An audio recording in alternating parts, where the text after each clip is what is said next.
3-in-1 senior living apartment. 1. Senior citizen kana perfect senior living. Number 2. Small investment, big appreciation. 3. உங்க பசங்களுக்கு ஃபியூச்சர்ல நல்ல rental income தரப்போற property. ஸ்டெப்ஸ்டோன் ஆலம் இன் Pollachi near Kovai. விஜயினுடைய இந்த கரூர் பிரச்சாரத்தில் ஏற்பட்ட கூட்ட நெரிசல் காரணமாக ஏற்பட்ட விவகாரத்தில் இவங்க சிபிஐ வேண்டான்னு கோரிக்கை வச்சாங்க. உங்களுக்கு தான் மடியில் கனம் இல்லைல்ல, வழியில் எதுக்கு பயப்படுறீங்க நீங்கள்? யாவன் வேணால் விசாரிக்கட்டுங்க. இந்த எஸ்ஐடியோட இந்த விசாரிக்கப்பட்ட விவகாரங்கள்லாம் காணாமல் போயிருக்குங்கிறாங்க. எங்கட எப்படிப்பா காணாமல் போகுது? இப்போதானப்பா அமைச்சிங்க. சில ஆவணங்கள்லாம் எரிக்கப்பட்டதாகவும் சொல்கிறாங்க. ஒரு அமைச்சர், பொறுப்பான அமைச்சர் என்ன பண்ணணும்? ஐயா வெள்ளையருக்கே கொடுக்க முடியாது, இல்லை வெள்ளையருக்கு கொடுக்குறேன், இவ்வளோ நாள் டைம் கொடுங்க. A4 சீட் எடுத்து இதுதான் வெள்ளை அறிக்கை. 15 கட்சி வச்சிருக்கிற நீங்க மெகா கூட்டணின்னு உங்க ஒரு வார்த்தை வந்ததே கிடையாது. ஆனா எதிர்கட்சியில அதிமுக, பிஜேபி, விஜய் சேர்ந்துக்கணும் மெகா கூட்டணி அப்படின்னு நான் சொல்லல, எடப்பாடி பழனிசாமி சொல்லல, நயினார் நாகேந்திரன் சொல்லல, விஜயே முதல்ல சொல்லல. ஆனா ஏன் ஸ்டாலின் சொல்றாரு? நீங்க எல்லாரும் என்ன பண்றீங்கன்னா, சம்பவத்துக்கு பிறகு விஜய் என்ன ஆனாரு, விஜய் தாவேக்கா அழைச்சி யாரை பேசுனீங்களா? ஏன் பேசலன்னா, தாவேக்காங்கிற கட்சியே கிடையாது. தாவேக்கான விஜய், விஜய்னா தாவேக்கான் தான் இருக்குது.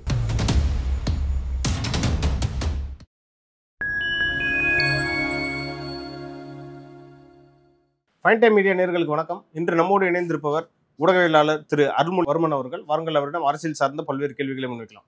வணக்கம்ண்ணா. வணக்கம் தம்பி. சட்டப்பேரவை கூட்டத்தொடர் முடிஞ்சு போச்சு. இதில் பார்த்தீங்கன்னா கரூர் சம்பவம், கிட்னி முறைகேடு, அப்புறம் அந்த கோல்ட்ரிஃப் மருந்து சம்பந்தமாக பல்வேறு விஷயங்கள் விவாதிக்கப்பட்டது. எதிர்கட்சியான அதிமுகவும் இதை பற்றி ரொம்ப காரசாரமாக விவாதிச்சாங்க.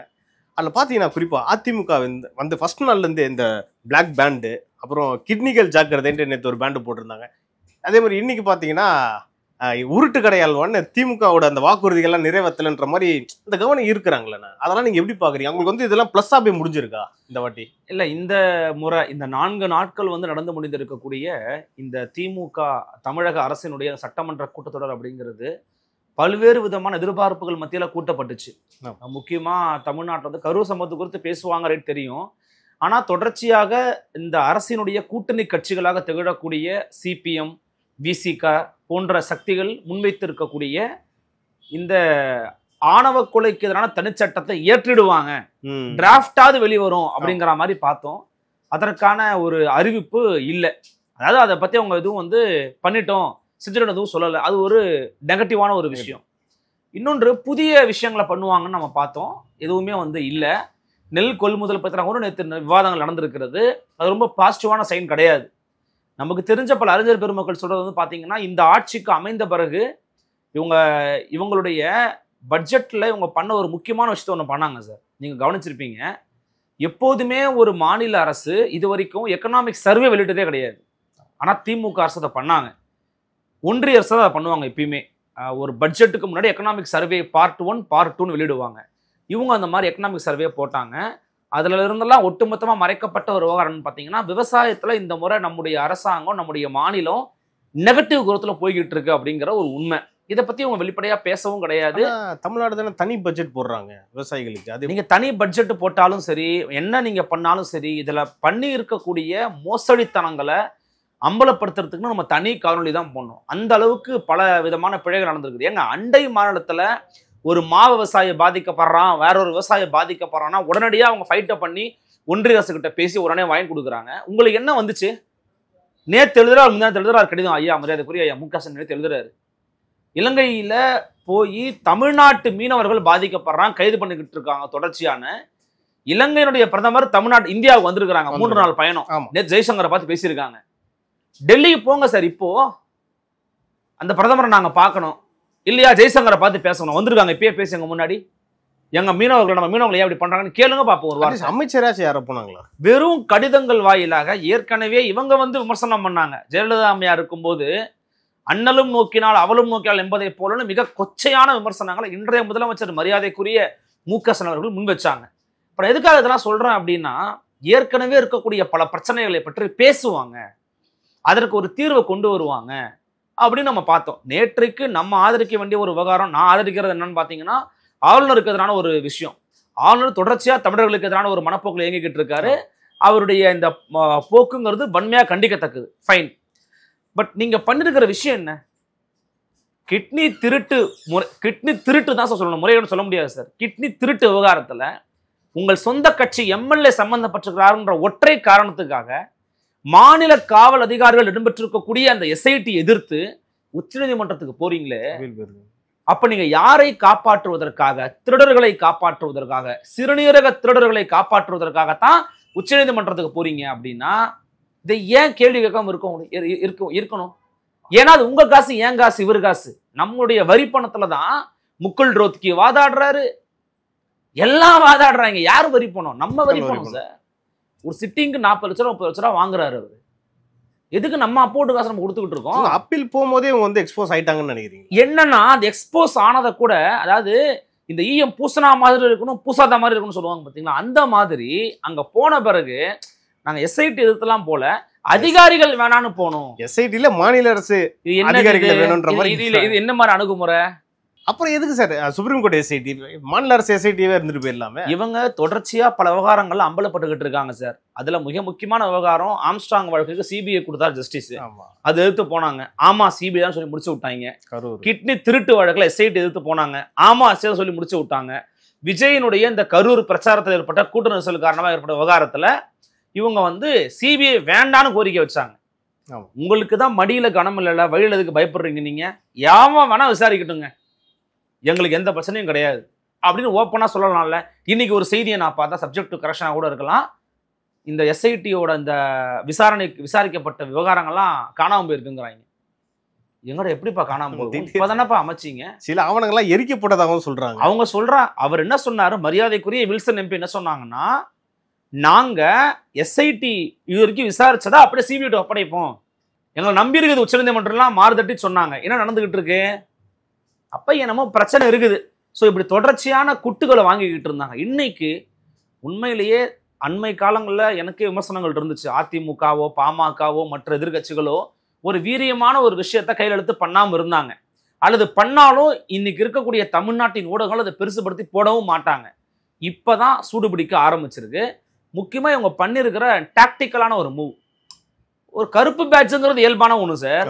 ஆனா பாக்கெட்ல வந்து கிட்னிகள் ஜாக்கிரதை, திருட்டு பசங்க கிட்னியை திருடிடுவாங்க அப்படின்னு ஒரு டோன்ல ஒரு உள்நோக்கத்துல அதை கொண்டு போய் போடுறது, அது ஒரு நல்ல மூவா நான் பாக்குறேன். அது மட்டும் இல்லாம இன்னைக்கு பாருங்க, இருட்டுக்கடை அல்வா கேள்விப்பட்டிருக்கணும். தீபாவளி ஸ்பெஷலா சார், தீபாவளி ஸ்பெஷலா உருட்டுக்கடை அல்வான்னு ஒண்ணு பேசுறாரு. இதெல்லாம் ஏன் என்ன கேட்டீங்கன்னா இதெல்லாம் வந்து ரொம்ப சைல்டிஷா கூட இருக்கு, நான் ஓப்பனாவே சொல்றேன். ஆனா இதுக்கெல்லாம் யாரு காரணம் தெரியுமா? திமுக தான் காரணம். அவங்களோட ரியாக்ஷன்ஸ் தான் அதுக்கெல்லாம் காரணம். ஒரு எதிர்க்கட்சி தலைவர் உங்கள்கிட்ட இந்த மாதிரி முதலீடு குறித்து ஒரு வெள்ளை அறிக்கை கொடுங்கன்னு கேட்கிறாரு. ஒரு அமைச்சர், பொறுப்பான அமைச்சர் என்ன பண்ணணும்? ஐயா வெள்ளை அறிக்கை கொடுக்க முடியாது, இல்ல வெள்ளை அறிக்கை கொடுக்குறேன், இவ்வளவு நாள் டைம் கொடுங்க, இல்ல உங்களுக்கெல்லாம் வெள்ளை அறிக்கை கொடுக்க வேண்டிய அவசியம் எனக்கு இல்லை, ஏதாவது ஒன்று பதில் சொல்லலாம். ஒயிட் பேப்பர் எடுத்து ஒரு A4 ஷீட் எடுத்து இதான் வெள்ளை அறிக்கை இப்படின்னு நீங்க ஒரு முதிர்ச்சியற்ற அணுகுமுறையை அணுகுனீங்க அப்படின்னா உங்களுக்கு எதிராக இப்படிதான் வந்து விவகாரங்களை பயன்படுத்த வேண்டியதா இருக்கும். ஏன்னா நான் என்ன ஆயுதத்தை எடுக்கணுங்கிறத எதிரிதான் தீர்மானிக்கிறான். நீ இப்படித்தானே இருக்கிற, உன்னை இப்படிதான் டீல் பண்ணுவேன், நீ வெள்ளை பாப்பரை காமிக்கிற அதோ வரம்பார், நீ உருட்டை வச்சு அல்வா கிண்டி இருக்கான் பாருங்கிறாரு. பல விஷயங்கள் உண்மைதானே சார் அதுல. அதே மாதிரி தொழில்துறை அமைச்சர் திரு TRB ராஜா இன்னொன்னு சொல்றாரு, ஃபாக்ஸ்கான் கம்பெனி வந்து இங்க 15,000 crores வந்து இங்க முதலீடு பண்ணியிருக்காங்கன்றாங்க. அதுக்கான ஆதாரம் கேட்டா பெருசா கொடுக்கவும் மாட்டாங்க. என்னன்னா அதோட பேரண்ட் கம்பெனி தான் இங்க வந்து முதலீடு பண்ண முடியல அப்படின்ற மாதிரி பல்வேறு குழப்பமான விஷயத்தாவே சொல்லிட்டு இருக்காங்க. ஏன் குழப்பமான விஷயத்த நீங்க சொல்றீங்க? நீங்க ஓப்பன் ஸ்டேட்மெண்டா டிரான்ஸ்பரண்டா இருந்தா ஏன் உங்களுக்கு குழப்பம் வருது? நான் இன்னொன்னு கேட்கிறேன். அன்புமணி ராமதாஸ் அவர்கள் ட்விட்டர் தளத்துல கேட்ட கேள்வி என்ன? ஏங்க கெட்டிக்காரன் புழு கூட 8 நாளைக்கு இருக்கும், திமுக காரன் புழு என்னங்க அரமணத்துல காலியா போச்சு, ஃபாக்ஸ்கான் இந்தியாவினுடைய புதிய பிரதிநிதியாக தேர்வு செய்யப்பட்டிருக்கக்கூடிய ராபர்ட் வு முதலமைச்சர் சந்திச்சது உண்மைன்னு போட்டாரு. ஆனா முதலீடு எல்லாம் பேசல, அதெல்லாம் வந்து நம்பாதீங்கன்னு போடுறாரு. இதுக்கு உங்கள் மறுப்பு என்னன்னு கேட்டா அவங்க போட்டு தவறுன்னு சொல்லு, இல்ல அவங்கள தவறா போட்டுன்னு சொல்லவாது சொல்லு. நீங்க தான் மிரட்டதெல்லாம் மன்னர்களாச்சு, மிரட்டியாவது சொல்ல வைங்க. மிரட்ட முடியல, ஏன்னா அவன் பெரிய கார்பரேட் கம்பெனிக்காரன். திமுகங்கிற கார்பரேட் கம்பெனியை விட அவன் பெரிய கார்பரேட் கம்பெனிக்காரன். அப்ப அவனை மிரட்ட முடியாது. அப்ப இவரா ஒண்ணு போடுறாரு. அந்த போடுற பதில் என்ன போடுறாரு கவனிச்சு அந்த பதிவை பாத்தீங்களா? அன்புமணி ராமதாஸ் குடும்ப சண்டையில காழ்ப்புணர்வுல பேசுறாராம். சம்பந்தமே இல்லையே. உங்களை கேட்ட கேள்வி என்ன? Who are you? You are the minister of state. நீங்க மாநிலத்தினுடைய ஒரு மந்திரியா இருக்கிறீங்க. உங்கள்கிட்ட ஒரு கேள்வியை கேட்டா, இப்ப நான் உங்கள்கிட்ட ஒரு கேள்வி கேட்கிறேன், நான் ஒரு அமைச்சரை பார்த்து கேள்வி கேட்கிறேன், உன் கம்பெனில 1000 பிரச்சனை இருக்கு, உங்க கம்பெனியை பாருன்னு சொல்லுவீங்களா? அதெல்லாம் உங்க பிரச்சனை. நீங்க யாரும் உங்களுடைய பொறுப்பு கொடுத்து நான் கிட்ட பதில் சொல்லுங்க. பண்ணிருக்கு பண்ணல, ஏதாவது ஒரே ஒரு பதில். மேட்டர் என்னன்னா, இவங்களால பதில் கொடுக்க முடியல சார். இப்ப வரைக்கும் வெளிப்படையா வைக்க ஒரு விமர்சனம் என்ன தெரியுமா? பல முதலீடுகள் இங்க வராம போறதுக்கான கமிஷன் கேட்கறாங்க சார். 30% 40% வரக்கூடிய நிறுவனங்கள்ட்ட கமிஷனை வாங்கி வாங்கி வாங்கி அந்த கம்பெனிங்க நடத்த முடியாம போய் அவன்லாம் தலைதறிக்க ஓடுறான். கூகுள் டேட்டா சென்டர் இப்ப ஏன் ஒரு வகையில கூகுள் டேட்டா சென்டர்லாம் இங்க வரல? அது போக நிறைய விமர்சனங்கள் இருக்கு. சில பேர் என்ன சொல்றாங்கன்னா, கூகுள் ஏஐ ஹப்லாம் இங்க வர்றதுனால பெரிய பலனும் இல்ல, அதனால இங்க பல வருஷங்கள் சுரண்டப்படுன்றாங்க. அது ஒரு பக்கம் இருக்கட்டும். திமுக தன்னையை ஒரு முதலாளித்துவ கட்சியாகவே நிர்மாணித்துக் கொண்ட திமுக கழகம் வெளிநாட்டு முதலீடுகளை ஈர்ப்பதான முக்கியத்துவம் காட்டுறீங்க. நீங்க என்ன சொன்னீங்க? அமெரிக்காவுக்கு போயிட்டு வந்த பிறகு நம்ம முதலமைச்சர் கூகுளை கொண்டு வருவாருன்னு தான் சொன்னீங்க. நீங்க ஏன் கொண்டு வரணும் உங்களை பார்த்தா கேள்வி கேட்பான். இப்ப காமன் மேன் கேட்க ஆரம்பிச்சானா? சரி தப்புங்கிறது ரெண்டாவது, அதுக்குள்ள போகல. ஆனா அதை பார்த்து கேட்கறான்ல. ஆந்திராவுக்கு ஏன் போனா? அப்ப என்னன்னா, இங்க கமிஷன் கேட்கறான், அவன் கமிஷன் கேட்கல. எப்படி 40% கவர்மெண்ட்னு சொல்லி கர்நாடகாவில் பாஜக அரசை கவிழ்த்தார்களோ அப்படி இங்க நடக்க போகுது சார். ஓகே. ஏன்னா எதுக்கு எடுத்தாலும் கமிஷனு, கரப்ஷனு. நாஞ்சில் சம்பத் அழகா சொல்லுவார். என்ன ஒண்ணு, அது திமுகவும் சொல்லுவாரு, அதிமுகவும் சொல்லுவாரு. அதிமுக தப்பு பண்ணிருக்குது, அதிமுக குறையா இருக்குது, அதிமுக சரியா பண்ணதான உங்களை அமர்த்தணும். நீ ஏன் இப்படி பண்ற? இப்ப அதிகமா இருக்குன்ற மாதிரி மக்கள் சொல்றாங்க. பிரச்சனை அதுதான் சார். இப்ப பிரச்சனையே அதுதான். ஏன்னா இவங்க என்ன ஆயிடுச்சுன்னா, விஜய் போன்ற புதிய சக்திகள் வந்த பிறகு ஒரு பதற்றம், ஒரு பயம், ஒரு அச்சம், ஒரு நடுக்கம் வந்துருச்சு. சட்டமன்றத்துல எதிர்க்கட்சியில் என்ன கேட்கிறாரு? 0 ஓவர்ல நான் கொஸ்டின் கேட்கறேன், நீ ஆன்சர் பண்ணு, இதான் மரபுன்றாரு. மரபை மீறி அவர் தனியா பேசுறாரு. சினிமா வசனமானு கேட்கறாரு வெளியில இருந்து எடப்பாடி கே பழனிசாமி. சரி, அது அசம்பிளியோட செஷனு, அதை பத்தி இறுதி முடிவு அப்பாவை எதை எடுக்க முடியும், அதை விட்டுருவோம். ஆனா கேட்ட கேள்விக்கும் விடைக்குமான முரண்பாடை பாத்தீங்களா? நீங்க மெகா கூட்டணி அமைச்சா கூட வீழ்த்த முடியாது. கரூர் சம்பவத்துக்கும் கூட்டணிக்கு என்ன சம்பந்தம்? எடப்பாடி பழனிசாமிக்கு உள்ளோக்கு இருக்கிறதே வைங்க, எடப்பாடி பழனிசாமிக்கு உள்ளோக்கு இருக்கிறதே வைங்க சார். அங்க கூட்டணி பத்தி பேசினாரா? இல்ல. விஜயின் பேரை உச்சரிச்சாரா? நான் அவங்க கூட போய் சேர போறேன்னு சொன்னாரா? அவர் கூட போய் சேர போறோம், அவரை கூட வர போறான்னு சொன்னாரா? சொல்லல. நீங்க கூட்டணி பத்தி பேசுறீங்க. அப்ப இவருக்கு தான் அச்சம் இருக்கிற மாதிரி. என்ன மேட்டர்னா, கூட்டணிக்காக நீங்க பேசுறீங்க, நீங்க கூட்டணி வச்சீங்கன்னா கூட ஜெயிக்க முடியாது பாத்துக்குங்க அப்படின்னு இவர் அதை பத்தி ரொம்ப கவலைப்படுறாரு. அவங்க கூட்டணி வச்சா உங்களுக்கு என்ன, பிஜேபி கூட போனா என்ன, அதிமுக கட்சி அழிஞ்சா உங்களுக்கு என்ன சார்? தொடர்ந்து எடப்பாடி பழனிசாமி அவர்கள் அதை தான் சொல்லிக்கிட்டே இருக்காரு. நாங்க யார் கூட வேணாலும் கூட்டணி வைப்போம். அதாவது நீங்க கொள்கை கூட்டணின்னு சொல்றீங்க, நீங்க உறுதியான கூட்டணியா இருக்கிறீங்க அப்படின்னும் போது எதிரில் எவன் வந்தாலும் நீங்க பயப்படாம உங்களுடைய எலெக்ஷன் வேலையை தானே பார்க்கணும். ஆமா. நீங்க மெகா கூட்டணி அமைச்சாலும் அப்பனா விஜய் வந்தா மெகா கூட்டணியாக மாறுகிறது என்று முதல்வர் நம்புகிறார். முதலமைச்சர் மு.க. ஸ்டாலின் திமுக தலைவர் வெளிப்படையாக ஒப்புக்கொள்கிறார். ஆமா மெகா கூட்டணின்ட்டாரு. இங்க திமுக, காங்கிரஸ், விசிக, மதிமுக, இடதுசாரிகள், அப்புறம் முஸ்லீம் லீக், தமிழக வாழ்வுரிமை கட்சி, கொங்கு நாடு மக்கள் தேசிய கட்சி, 10 கட்சிகள், 10-15 கட்சி இருக்குது. கருணாசோட கட்சி, முக்களத்தூர் புலிப்படை கட்சி, எல்லா கட்சியும் சேர்த்துக்குங்க. 15 கட்சி வச்சிருக்கிற நீங்க மெகா கூட்டணின்னு உங்க ஒரு வார்த்தை வந்ததே கிடையாது. ஆனா எதிர்கட்சியில அதிமுக, பிஜேபி, விஜய் சேர்ந்துட்டா மெகா கூட்டணி அப்படின்னு நான் சொல்லல, எடப்பாடி பழனிசாமி சொல்லல, நயினார் நாகேந்திரன் சொல்லல, விஜயே முதல்ல சொல்லல. ஆனா ஏன் ஸ்டாலின் சொல்றாரு? கூட்டணி பத்தி அவர் ஒன்றும் பேசவே இல்லை. அப்ப என்னன்னா, டைரக்டா மக்கள் பிரச்சனையை பத்தி பேசுறதுக்கு உங்கள்கிட்ட பாயிண்ட்ஸ் இல்லை. இந்த 5 விரலை போல 5 திட்டங்கள் வச்சிருக்கிறாங்க. ஒன்னு காலை சிற்றுண்டி, மகளிர் இலவச பேருந்து, பெண் பிள்ளைங்களுக்கு 1000, ஆண் பிள்ளைங்களுக்கு 1000, அப்புறம் இல்ல மகளிர் உரிமை தொகை. இது தவிர வேற எதுவும் உங்கள்கிட்ட கிடையாது. இந்த 5 வச்சு ஆட்சியை பிடிச்சிட்டான்னு பாக்குறாங்க. மக்கள்லாம் ஓஞ்சு போயிட்டான். எனக்கு மின்கட்டணம் ஏறுது, எனக்கு சொத்து வரி ஏறி இருக்குது, எனக்கு அன்றாட வாழ்க்கையை நடத்துறதுக்கான விலைவாசி உயர்வு ஏறி இருக்குது, இதுக்கெல்லாம் நான் தீர்வு வச்சிருக்கிறேன். இதற்கான சொல்யூஷனை சொல்லு, மாற்று வழியை சொல்லுன்னா அதெல்லாம் ஒண்ணுமே சொல்லாம தொடர்ச்சியா இந்தி, அப்புறம் ஆளுநர் ஒரு பிரச்சனை தான் இருக்கணும், இல்லைன்னு சொல்லல. அதே பிரதான காட்டி காட்டி ஏன் மத்த பிரச்சனை பத்தி பேச மாட்டேங்கிற? நீ ஒரு கம்யூனிஸ்ட் தானே சொன்னீங்க, நாங்கள் தான் உண்மையான கம்யூனிஸ்டுகள் சொன்னீங்கல்ல, ஃபிடல் காஸ்ட்ரோவோட விழாவை கொண்டாடினீங்கல்ல, பேசுனீங்கல்ல, கியூபாவுக்காக பேசுனீங்கல்ல. இங்க 500 தூய்மை பணியாளர்களை இரவோடு இரவா அடிச்சு அடிச்சு அடிச்சு அடிச்சு ஒட்டுமொத்தமா குப்பை அள்ளி கூட்டு போற மாதிரி கூட்டு போறீங்களே, நீங்களா கம்யூனிஸ்டுகளா? சேகர் பாபு கம்யூனிஸ்டா என்ன? யாருங்க இந்த சேகர் பாபு? சேகர் பாபுங்கிறவர் யாரு? அம்மையார் ஜெயலலிதாவின் காலில் விழுந்தவருங்க. அவருக்கும் சுயமரியாதை இயக்கத்துக்கு என்னங்க சம்பந்தம் இருக்குது? இல்ல அவருக்கும் திராவிட இயக்கத்துக்கு என்ன சம்பந்தம் இருக்குது? கருவறையில் தமிழும் தமிழர்களும் இருப்பாங்கன்னு நீங்க உறுதி கொடுத்தீங்களா இல்லையா? இந்த ஆட்சி வந்த பிறகு கருவறையில் தமிழ் ஒழிச்சுதா? தமிழர்கள் இருக்கிறாங்களா கருவறையில? பெருசா பார்க்கல. தொடர்ச்சியாக சேகர் பாபு திராவிட மாடல் என்னும் பெயரில் மக்களை ஏமாற்றுகிறார் என்று தெய்வத்தமிழ் பேரவை குற்றச்சாட்டுகள் முன்வைக்கிறது. இது உங்கள்கிட்ட பதில் இருக்கா? அப்ப எங்கேயுமே திராவிட மாடல் என்பது சமூக நீதிக்கான மாடலாக இல்லாமல் சமூக அநீதிக்கான மாடலாக தொடர்கிறது அப்படிங்கிறத நம்ம பார்க்கிறோம். இப்போ 2021 இவ்வளவு வாக்குறுதி கொடுத்துதான் திமுக ஆட்சியை பிடிச்சது. அதே வாக்குறுதினாலதான் இந்த வாட்டி இழக்க போறாங்கன்றாங்களா? எனக்கு என்னன்னா, வாக்குறுதியெல்லாம் கூட ஒரு பக்கம் விட்டுறலாம் சார். ஒரு சம்பவம் நடந்துருச்சுன்னா அந்த சம்பவத்தை நீங்க எப்படி ரியாக்ட் பண்றீங்கிறது ரொம்ப முக்கியம். ஒரு கவர்மெண்டோட பாசிட்டிவ் நெகட்டிவ்ங்கிறது ரியாக்ஷன் தான். ஒரு அரசு எப்படி வந்து ரெஸ்பாண்ட் பண்ணுது, மக்களுக்கு எப்படி ரெஸ்பாண்ட் பண்ணுது. இப்போ இந்த கோல்ட்ரிஃப் மருந்து சொன்னீங்க. மத்திய பிரதேசத்துல 24 குழந்தைகள் துள்ள துடிக்க மரணம் அடைஞ்சிருக்கிறாங்க. ஒரு அம்மா அவருடைய பேட்டி நீங்க படிச்சு பாருங்க, ஆங்கில நாட்டில் போட்டிருந்தாங்க. நானே என் குழந்தைக்கு 1 வாரம் விஷத்தை கொடுத்தேன், ஒரு நாளைக்கு 3 வேளை விஷத்தை கொடுத்தேன்றாங்க.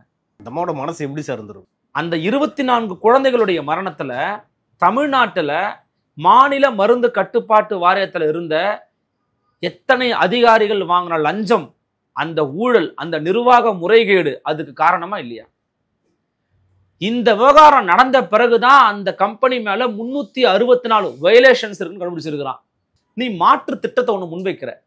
சரி, கல்வியில் சிறந்த தமிழ்நாடுன்னு ரேவந்த் ரெட்டி கூட விழா நடத்துறீங்களே, அதுல யாரெல்லாம் கூப்பிட்டு இருக்கணும்? ஒரு மயில்சாமி அண்ணாதுரை, ஒரு சயின்டிஸ்ட். சரி, சயின்டிஸ்ட் இல்லையா, ஒரு ரொபோட்டிக்ஸை கூப்பிடு. ஒரு கெண்டித் ராஜான்னு ஒரு தோழர் இருக்கா, அவரை கூப்பிடு. இல்ல இதை பத்தியே பேசிட்டு இருக்கிற இரவும் பகலும் இதை பத்தியே சிந்திக்கக்கூடிய ஜவஹர் நேசனை கூப்பிடு, கல்வியாளர்கள், பிரின்ஸ் கஜேந்திர பாபுவை கூப்பிடு, நெடுஞ்செழியன் தோழரை கூப்பிடு. எவ்வளவோ பேர் இருக்கிறாங்க ஐயா. ஆனா யாரை கூப்பிட்டீங்க? திரைப்பட இயக்குனர்கள், நடிகர்கள். சரக்கடிக்கிறத பத்தியே பேசிட்டு கூட மிஸ்கினை கூப்பிட்டீங்க சார். ஐயா சிவகார்த்திகேயனை கூப்பிட்டீங்க. சிவகார்த்திகேயன் என்ன சொல்றாங்க? நான் சினிமா இல்லாட்டி கூட 2 டிகிரி வச்சிருக்கேன். 2 டிகிரி வச்சிருக்கீங்களா சினிமாவுக்கு வந்த?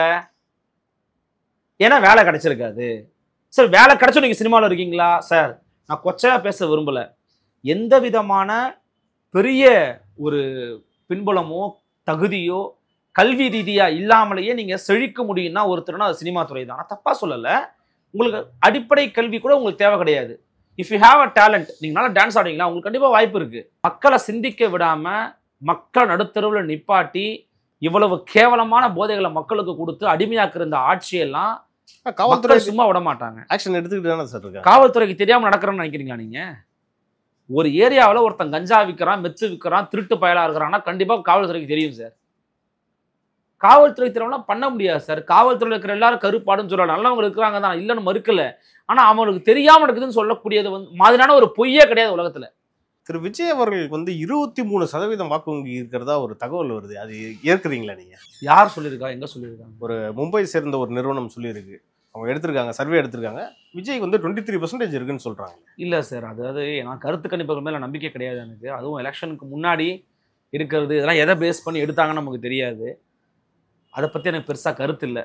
ஆமா, ஏன்னா விஜய் அவர்களுக்கு எவ்வளவு ஓட்டு % இருக்கும்னு விஜய்க்கும் தெரியாது, நமக்கும் தெரியாது. அது எப்படி எடுத்தாங்கன்னு நமக்கு தெரியல. 90ல 105 தொகுதிகள் வரை அவர் ஜெயிக்கலான்ற மாதிரியே சொல்றாங்க. கிட்டத்தட்ட ஒரு எதிர்கட்சி இல்ல, இவரை வச்சு ஒரு கூட்டணி ஆட்சி அமைச்சிடலாம். ஆமா, இவர் கூட மத்தவங்க சேர்ந்தா அது இவரே முதலமைச்சராக கூட ஆகலாம். அந்த அளவுக்கான டேட்டா நீங்க சொல்றதா இருக்குது.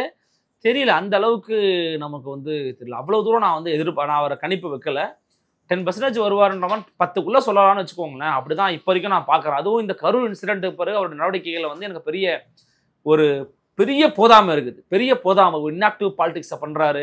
ஒரு மெச்சூர்டு லீடராக இல்லை, பொறுப்பை ஏற்றுக்கொள்ளக்கூடிய திறன் இல்லை, ஆற்றல் இல்லாத மனிதராக இருக்கிறாரு. கட்சி கட்டமைப்பு இல்லாமல் இருக்குது, நிர்வாக குறைபாடுகள் நிறைய இருக்குது, அணுகுமுறை சரியில்லாமல் இருக்குது, வெளிப்படைத்தன்மை இல்லாமல் இருக்குது, ஊடக சந்திப்பு. நான் சொல்லிட்டே இப்போ 1 நேரம் பேசுவேன் சார். நீங்க விஜய் விட்டுருங்க சார். நான் என்ன சொல்றேன், அவங்க கீழே இருக்கிற இரண்டாங்கட்ட தலைவர்கள்லாம் யாரு சார்? அவங்களோட செயல்பாடு என்ன இருக்கு சார்? காணாம போயிட்டாங்களே சார் அவங்கலாம்.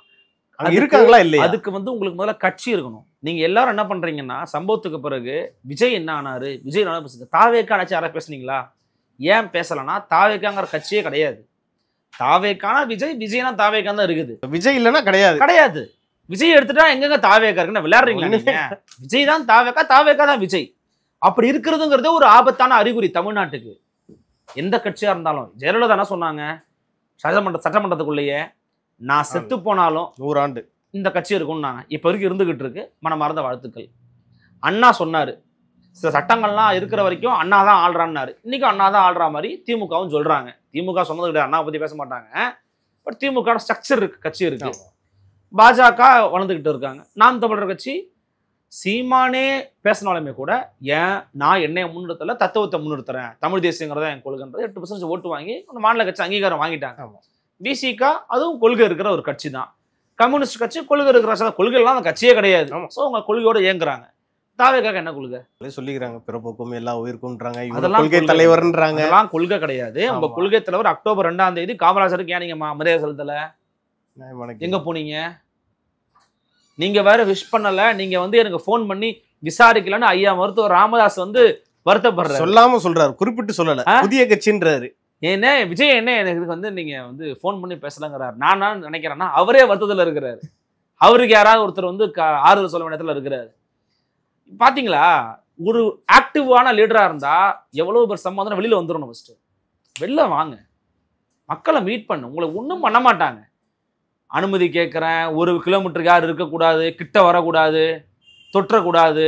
என்ன பண்ண போறாங்க? கடுமையான நிபந்தனை. உங்களை என்ன பண்ண போறாங்க? இல்ல பயப்படுறாரோ மறுபடியும் ஏதாவது ஒரு அசம்பாவிதம் சொல்றேன். நீங்க பயப்படுறதெல்லாம் வந்து தேவையில்லாத வந்து சப்பக்கட்டு கட்டுறது. முதல்ல மக்களோட பழகுவதற்கு நீங்க இன்னும் உங்களை பழகிக்கல சார். நீங்க 4 செவத்துக்குள்ள உங்க சுத்தி இருக்கிற 4 பேர் சொல்றதா உலக அரசு நினைச்சுக்கிட்டு இருக்கீங்க. அப்படி கிடையாது.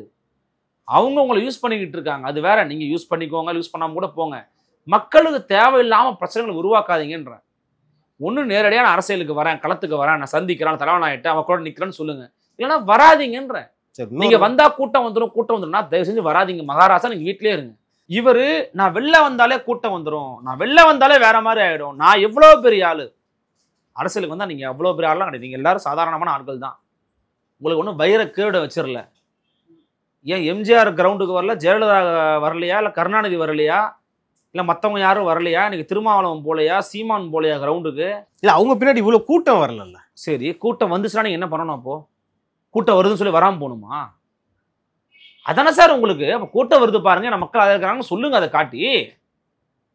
கூட்டம் வந்துடும் வரமாட்டேன், கூட்டம் வந்துடும் வரமாட்டேன்னா அப்ப நாளைக்கு நீங்க முதலமைச்சராலும் வரமாட்டீங்க தானே. இன்னொரு பக்கம் வந்து கண்மூடித்தனமா சில பேர் வந்து விஜய்க்கு ஆதரவும் தெரிவிக்கிறாங்க.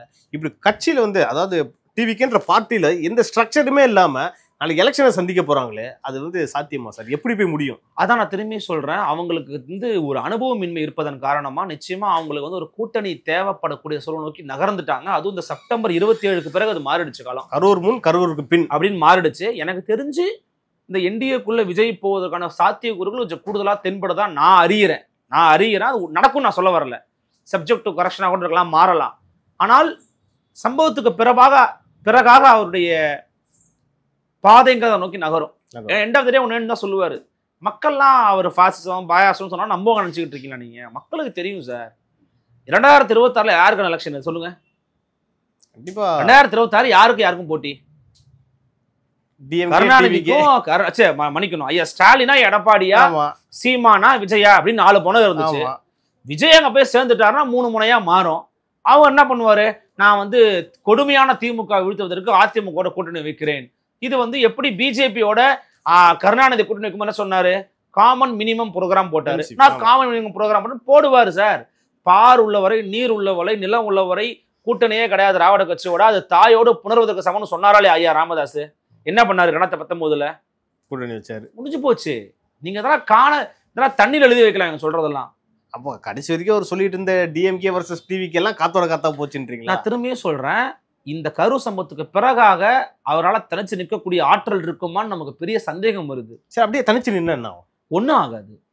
தனிச்சுன்னா ஆன்டி டிஎம்கே ஓட்ஸ்லாம் கொஞ்சம் பெரிய வாய்ப்பு இருக்கு, அவ்வளவுதான். அப்போ கூட யார் ஜெயிப்பாங்க தப்பாங்கன்னு சொல்ல முடியாது. ஆனா கொஞ்சம் ஒரு எட்ஜ் திமுக ஆதரவா இருக்கும். ஓகே, ஒரு எட்ஜ் அவங்களுக்கு ஒன்று இருக்கு. ஏன்னா ஆன்டி டிஎம்கே ஓட்ஸ்லாம் ஃபுல்லா பிரியுது. ஆனா இப்ப நாளைக்கு வந்து அன்புமணி அவர்கள், தேமுதிக மற்றவர்கள்லாம் போய் அதிமுகவோட சேர்றாங்கன்னா அது இன்னும் கொஞ்சம் ஒரு ஸ்ட்ராங் அலைன்ஸா மாறக்கூடிய வாய்ப்புகள் உண்டு. பட் காலம் தான் பதில் சொல்லணும். நம்ம கொஞ்சம் ப்ரீ எர்லியரா இருக்கும், பார்க்கலாம்.